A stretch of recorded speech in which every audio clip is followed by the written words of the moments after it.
Setahun lebih pandemi dan konspirasi corona yang masih menghantui.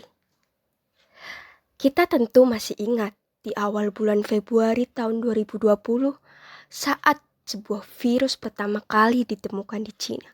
Kemudian dengan cepat menyebar di benua Eropa, Asia, Afrika, hingga Amerika. Kita yang di Indonesia saat itu masih bersantai-santai ria, tanpa antisipasi, apalagi pencegahan. Namun, betapa terkagetnya kita. Awal Maret, seorang pasien wanita terkonfirmasi positif virus corona. Yang tentu ramai saat itu juga adalah berbagai konspirasi dari mana datangnya virus ini. Banyak YouTuber yang membagikan teori konspirasinya melalui channel YouTube-nya. Ada yang mengatakan virus ini buatan Cina karena pertama kali muncul di Cina.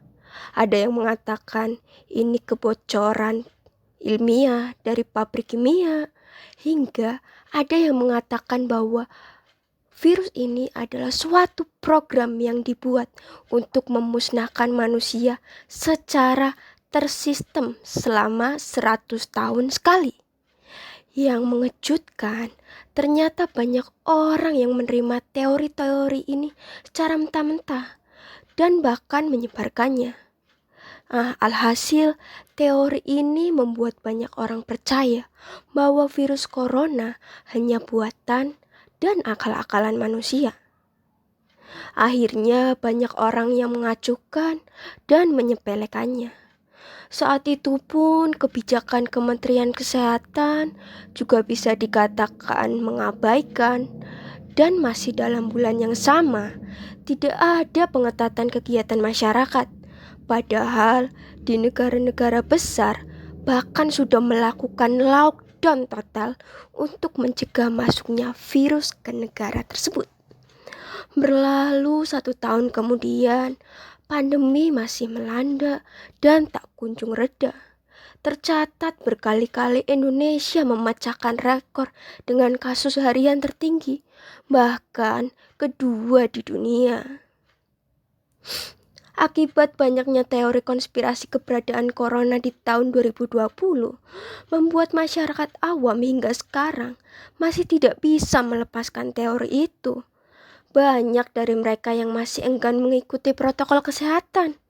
Bahkan orang yang telah terkena juga masih ada yang merasa bahwa dirinya sengaja di-COVID-kan oleh tenaga kesehatan. Lalu jika sembuh, orang itu akan merasa bahwa ia sembuh dengan sendirinya. Lalu bagaimana kita akan melewati pandemi jika pemikiran orang-orang masih seperti ini?